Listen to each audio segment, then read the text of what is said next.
Tu t'es déjà demandé pourquoi certaines personnes perdent tout le temps dans la vie?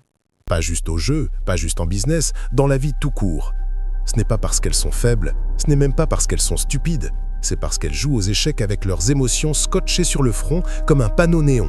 Elles réagissent, elles suranalysent, elles s'énervent, elles deviennent jalouses, et devine quoi? Ça les rend prévisibles, et quand t'es prévisible, t'es déjà mort. Moi, je ne fonctionne pas comme ça. Je ne laisse pas mes sentiments écrire la stratégie. Je reste silencieux, froid et calculé, invisible. Et c'est précisément pour ça que je gagne, quand personne ne voit le coup arriver. Tout le monde essaie de prouver quelque chose, qu'ils sont durs, sensibles, passionnés, mais la passion s'éteint, la discipline reste. Les émotions te trahissent, la stratégie te sauve. Alors dis-moi, qu'est-ce que tu gagnes à montrer au monde ce que tu ressens? Qu'est-ce qui change quand tu exploses de colère, quand tu pleures devant des gens qui s'en foutent royalement, quand tu crèves de jalousie pour des trucs qui ne t'appartiennent même pas? Rien, tu exposes juste ta faiblesse. Tu crois que les gens respectent la vulnérabilité? Certains oui, mais la plupart sentent le sang, et quand ils sentent la faiblesse, ils s'en servent. C'est comme ça que fonctionne ce monde. Tu peux soit l'accepter et te blinder, soit continuer à saigner à chaque fois qu'on te pique là où ça fait mal.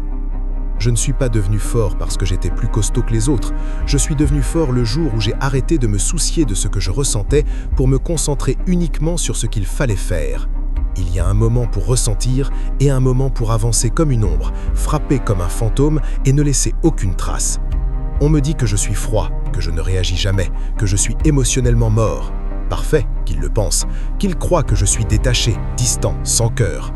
Parce que pendant qu'ils essaient de me décrypter, moi je suis déjà 5 coups devant. Pendant qu'ils hurlent, je calcule. Pendant qu'ils pleurent, je m'adapte. Pendant qu'ils cognent dans le vide, moi j'ai déjà terminé le combat. On ne gagne pas une guerre avec des émotions, on la gagne avec du silence, de la stratégie et de la patience. Regarde autour de toi. Tout le monde veut faire du bruit, se faire remarquer, hurler sa douleur dans le vide en espérant que quelqu'un s'en soucie. Et si t'avais pas besoin de ça? Et si tu pouvais porter ta douleur comme une armure et avancer comme si personne ne pouvait t'atteindre? C'est ce que j'ai fait. J'ai arrêté d'essayer d'être compris, d'essayer de faire en sorte qu'on s'occupe de moi, d'essayer de prouver que j'avais de la valeur. Et dans ce silence, j'ai trouvé de la clarté, de la puissance, une concentration absolue. Parce que quand tes émotions ne te contrôlent plus, le monde perd aussi le contrôle sur toi. Les gens ont peur de ce qu'ils ne comprennent pas. Alors ne donne-leur rien à comprendre. Ils diront que t'es mystérieux, asocial, froid, sans cœur, robotique, mais au fond, ils savent la vérité. Ils ne peuvent pas te prévoir, et ce qu'ils ne peuvent pas prévoir, ils ne peuvent pas le contrôler. Et s'ils ne peuvent pas te contrôler, t'as déjà gagné. Reste silencieux, reste calme, reste illisible. Tes émotions te rendent prévisible, ton contrôle te rend invisible. Tu veux savoir pourquoi le silence fait plus mal qu'un cri?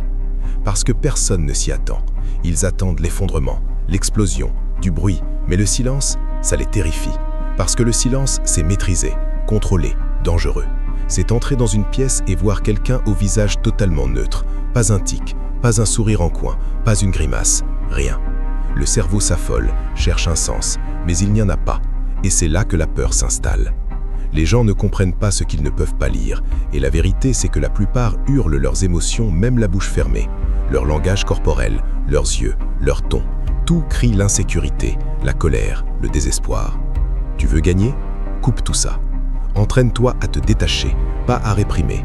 La répression, c'est enfermer les émotions dans une bouteille. Le détachement, c'est s'élever au-dessus, les regarder comme un orage derrière une vitre. Tu les ressens, oui, mais tu ne les laisses pas entrer, tu ne les laisses pas prendre le volant. Ça ne veut pas dire que tu deviens insensible, ça veut dire que tu deviens conscient. Tu apprends comment tes émotions bougent, comment elles essaient de prendre le dessus, et tu choisis d'agir, pas de réagir. Quelqu'un t'insulte? Cool. Observe. Note. Ne réponds pas. Ne montre pas la douleur. Cette énergie, tu la transformes en résultat. Tu les laisses parler, et pendant qu'ils parlent, toi, tu construis. Les gens croient que c'est le plus bruyant qui gagne. Non, c'est le silencieux qui gagne, celui qu'ils n'ont jamais vu arriver, celui qu'ils prenaient pour un faible, jusqu'au moment où il a tout démantelé. C'est ça le chemin, c'est ça la puissance. Tu veux devenir invisible? Maîtrise le contrôle, maîtrise le détachement, maîtrise le silence, et quand le monde essaiera de te décrypter, reste indéchiffrable. Parce que quand tu deviens imprévisible, tu deviens intouchable. À partir de maintenant, Arrête de donner des morceaux de ton esprit au monde. Arrête de distribuer tes réactions, tes déclencheurs, tes failles émotionnelles. Bouge comme une ombre, froid, calme, stratégique. Ne montre jamais tout ton jeu, ne dévoile jamais toute ta main.